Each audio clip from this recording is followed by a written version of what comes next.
What's up guys, Jeff Cavalier, ATHLEAN-X.com. Today I want to show you one thing to do before every one of your ab workouts, especially if you're somebody that has a hard time either A, feeling your abs work when you are doing your ab exercises, or B, you tend to feel it more in your low back, and that's because you're relying too much on your hip flexors to do your exercises, and that's something we have to fix right now. And we can do that with reciprocal inhibition.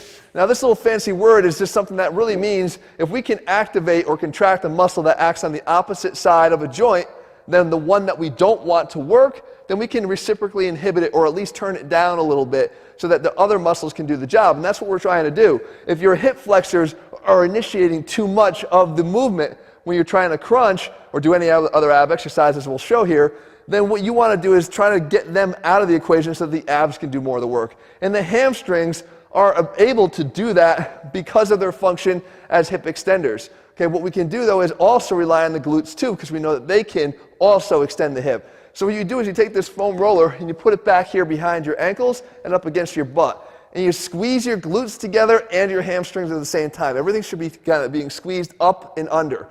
And when we do that now, the hip flexors have to sort of shut down a little bit.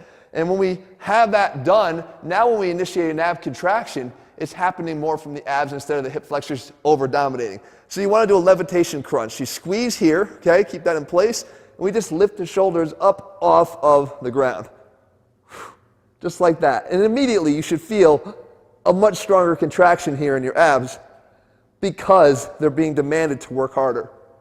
Okay, we do 10 reps of that. Then we come across our body, same thing. Squeeze, come up, and twist just a little bit. Up, and twist a little bit. Here you go, 5 on each direction. So now you're up to 20 reps. And then finally, we do some kind of a bottom-up movement here. So we squeeze with the foam roller back, and then we initiate the lift. Just like that. Again, with the hamstrings actively engaged here and the glutes squeezing from underneath, the hip flexors can't contribute as much to these lower ab movements as they tend to, and this is where a lot of the low back pain comes from. So we go 10 reps here. So now, when it carries over to the full ab workout, the one thing I want you to realize is anytime you're going to do a lower ab movement where the bottom comes up here, then what you want to do is make sure that the hip flexors are not doing that work. And you can do that by actually limiting the range of motion. A lot of times what people will do is they think that going all the way down is a great idea because you're increasing the weight of the legs, increasing the moment arm, making the exercise more difficult. But what that's promoting is it's making you move your hip flexors to get back up to the point where your pelvis moves. Right? I have to go all hip flexor here to be able to get to the point where my pelvis can then lift and go through the movement. What I'm saying is don't go down that low. Right? Go down so that the pelvis and legs move together all the time.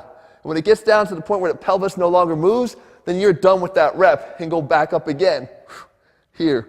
So I'm never in a position where the pelvis is stable and the legs are moving on it. That would be hip flexor. But if I can get the pelvis and the legs to move together, then I'm doing it right. And you'll be able to do that a lot more likely now because you've allowed the hip flexors to sort of butt out and get out of the equation. I'm going to give you a bonus here too. What's the one thing you should do after every ab workout? You really need to stretch them, guys. People don't stretch their abs nearly enough. They are muscles. They need to be stretched. Again, if this is going to be a static stretch, you do it when you're done with your work. Preferably, I like to do this at night, but certainly not before we do our training. But a nice ab stretch is just literally keeping the lower pelvis in the contact with the ground and then just coming up for a stretch and hanging out here like that. So there you go, guys. One thing to do to start getting those abs to feel more on every ab workout you do by activating them more properly and getting those muscles that we don't want to be contributing out of it. If you're looking for a program that puts the science back in strength, not just on ab training, but in everything we do, head to ATHLEAN-X.com right now and get our ATHLEAN-X training program. In the meantime, if you found this video helpful, leave your comments and thumbs up below. Let me know what you want me to cover here in a future video, and I'll do my best to do that for you in the days and weeks ahead. All right, guys, see you soon.